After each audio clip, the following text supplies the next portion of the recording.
Hanoka é um típico estudante do ensino médio que acredita que nunca vai ter uma namorada na vida porque não é descolado, rico ou inteligente. Mas, um dia, sua vida vira de cabeça para baixo quando ele é apresentado ao poder da magia e dos mons. A única qualidade de Hanoka é que ele pega o mesmo ônibus que Aka e se senta ao lado dela na sala. Apesar disso, eles nunca trocaram uma palavra. É como se vivessem em um mundo completamente diferente. Todos ao redor dela se comportam como patos famintos, enquanto ele é praticamente invisível. Um dia, ele deixa a borracha cair sem querer e a AK a pega para ele. E a gente já sabe o que isso significa para os membros do fã-clube da AK. Eles o tiram da sala, empurram ele no chão e começam a espancá-lo como figurante que ele é, dizendo para nunca mais deixar a princesa fazer algo por ele. Depois de levar uma surra, ele vai até a sala dos professores para ajudar, já que está de plantão naquele dia. Mas, então, uma garota aparece e pega os papéis da mão dele. Você pode pensar que é o começo de um anime romântico, mas não é. Ela é só mais uma das escravas de AK e quer manter Hanoka bem longe dela, já que a AK também está de plantão. Assim,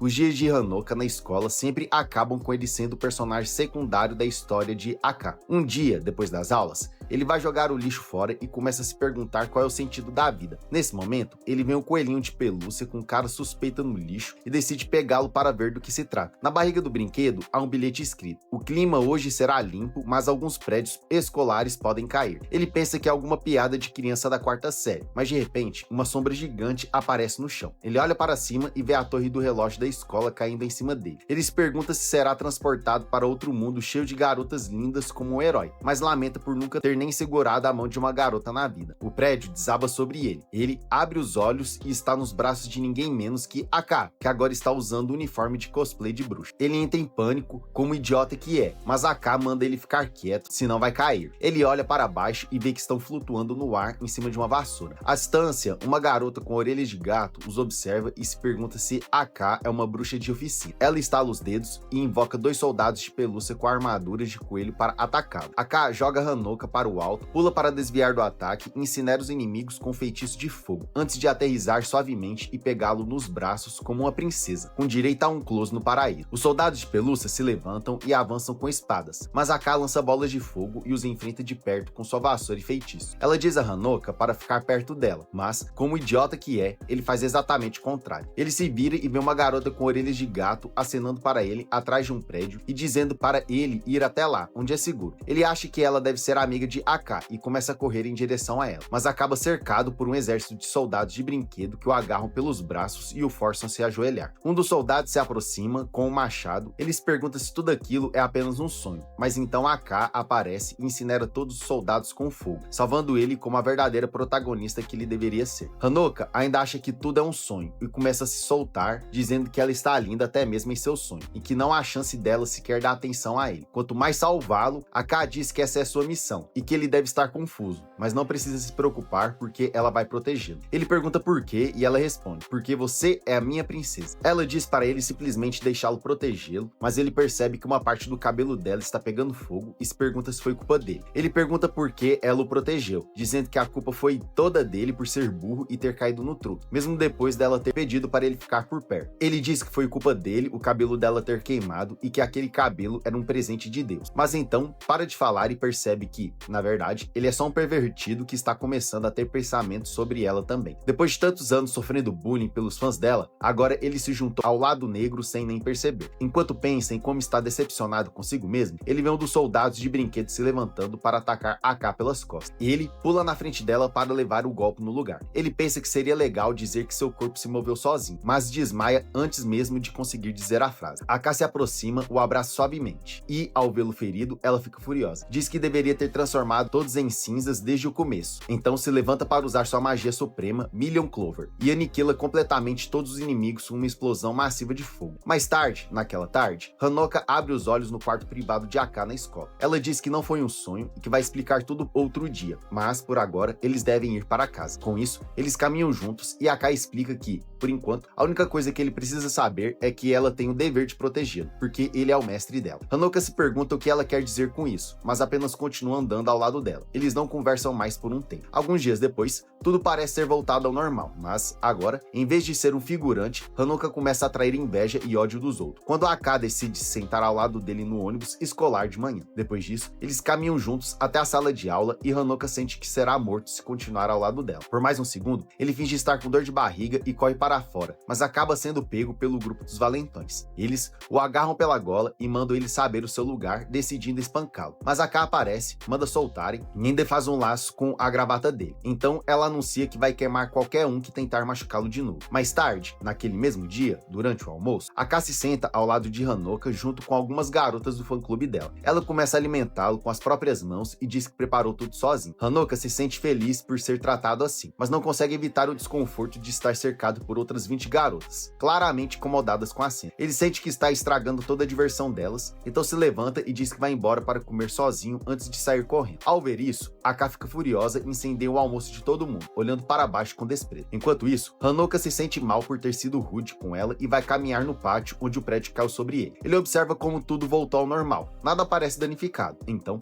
ao se virar, vê a garota com orelhas de gato ao seu lado. Ela diz que o negócio do prédio caindo foi apenas uma ilusão e afirma que agora tem certeza de que ele é um idiota sem poderes, já que foi até ela sem nem perceber nada. Enquanto fala, ela começa a se transformar em sua roupa de bruxa e se apresenta como Tampopo, uma das bruxas da torre. Ela diz que veio para sequestrar aquele idiota e então convoca seu soldado. Mas Aka aparece no meio da confusão e leva Hanoka consigo. Tampopo diz que estava esperando por ela e ordena que seu exército de soldados de brinquedo ataque. Dessa vez, é muito mais do que alguns soldados normais. Eles a perfuram com lanças e espadas por todos os lados. Após o confronto, Hanoka abre os olhos enquanto está no chão e vê Aka o cobrindo, com mais furos no corpo do que ele consegue contar. Ela pergunta se ele está bem e ele se pergunta como essa garota ainda está bem. Ele se sente triste por ser tão fraco e diz que vai acreditar nela, mas que agora precisa chamar uma ambulância. Aka diz que, se ele quer compensar, deve prometer que não vai fugir do almoço no dia seguinte. Ele diz que sim, mas nota que está sangrando demais. Ela responde que é feita de fogo e está tudo bem. Depois, ela manda ele apenas fechar os olhos e ficar parado. Em seguida, usa sua magia para lançar todos os soldados pelos ares. Ela incinera todos até eles virarem cinzas e caminha até Tampopo segurando Hanoka nos braços como uma princesa. Ela diz que vai assar a bundinha peluda dela agora e lança um poderoso feitiço de fogo. Mas Tampopo chama seus soldados e consegue escapar por pouco, com o traseiro literalmente em chamas. Depois disso, Aka pede para Hanoka abrir os olhos. Para surpresa dele, tudo está de volta ao normal, limpo, arrumado, sem nenhum sinal de dano. Com isso, os dois voltam para casa e encerram o dia. Na manhã seguinte, 5 novos alunos serão transferidos para a escola. E adivinha só? São Tampopo e suas colegas bruxas da torre. Alguns dias se passam e Hanoka continua pedindo para Aka contar a verdade sobre toda essa história e por que ele está sendo alvo de Tampopo e das outras. Uma manhã, ele decide insistir até ela contar. Mas nota que, naquele dia, ela não pegou o mesmo ônibus que ele. Ao chegar na entrada da escola, troca os sapatos e caminha até sua sala. Mas ao entrar, encontra Aka se divertindo intensamente com os novos alunos. E olha para o quadro da turma e percebe que está, na verdade, no clube da Sociedade da Tortura. E ao invés de se perguntar por que uma escola tem um clube com esse nome, ele pergunta como Aka foi parar ali, já que tinha certeza de que foi para sua sala de aula. Aka responde que lançou um feitiço nele para que, subconscientemente, caminhasse até naquele lugar em vez de ir para a sala. Assim ela poderia se encontrar com ele. Depois disso, ela se vira para as garotas amarradas e diz que aquilo é uma caçada às bruxas e que decidiu se livrar delas porque poderiam representar uma ameaça para ele. Hanoka se pergunta se isso é mesmo verdade e olha para elas lutando para sobreviver. Ele pede para Aka ao menos tirar as mordaças da boca delas para que possam falar algo. E ela o faz. Aka explica que queria eliminá-las rapidamente, mas que uma delas havia fugido. Então decidiu usá-las como isca para atraí-la. Hanoka se aproxima de Tampopo e pergunta por que estão perseguindo. Ela diz que não é surpresa a senhorita boazinha não ter contado nada a ele e de forma direta diz que está atrás do corpo dele. Ao ouvir isso, Hanoka fica vermelho de vergonha sem saber se entendeu direito. Mas Aka diz para ele parar de acreditar em tudo que os inimigos dizem. Tampopo pergunta se eles realmente acham que podem ficar tão tranquilos, já que ainda não capturaram a última integrante do grupo. Nesse momento, um líquido preto e pegajoso começa a pingar do teto e logo envolve os dois por completo. De dentro do líquido, Mei emerge e liberta suas amigas. Em seguida, ela sequestra Hanoka e atravessa o chão, levando para a sala abaixo, deixando as 4 companheiras para enfrentarem Aka. Mei começa a comemorar o sucesso da fuga com seu alvo, mas se esquece de que é apenas uma vilã secundária e mais um alívio cômico do que um antagonista real. Logo, Aka explode o chão com magia e olha para baixo, onde Mai está com Hanoka como refém, e as outras 4 bruxas já derrotadas no chão. Aka desce e começa a caminhar em direção a Mei, que ameaça dizendo para ela parar, ou seu lobo de estimação morderá o pescoço de Hanoka. Aka diz para ele não se preocupar, pois vai assar essa mulher em um segundo, e continua andando em direção a Mei. Mei se levanta segurando Hanoka como escudo, e manda o lobo morder o pescoço dele com advertência advertência para Akka. Mas ao invés de assustar, Akka simplesmente incendeia Mei e a chuta para longe, permitindo que Hanoka escape. Surpreendentemente, o pescoço dele está completamente bem, e em vez disso, quem está com a mordida do lobo no pescoço é Akka. Ao ver isso, Mei aproveita para fugir e permite que suas amigas recuem também. E é por aqui que o recap termina. Não se esqueça de curtir e se inscrever no canal. Obrigado por assistir e nos vemos na próxima.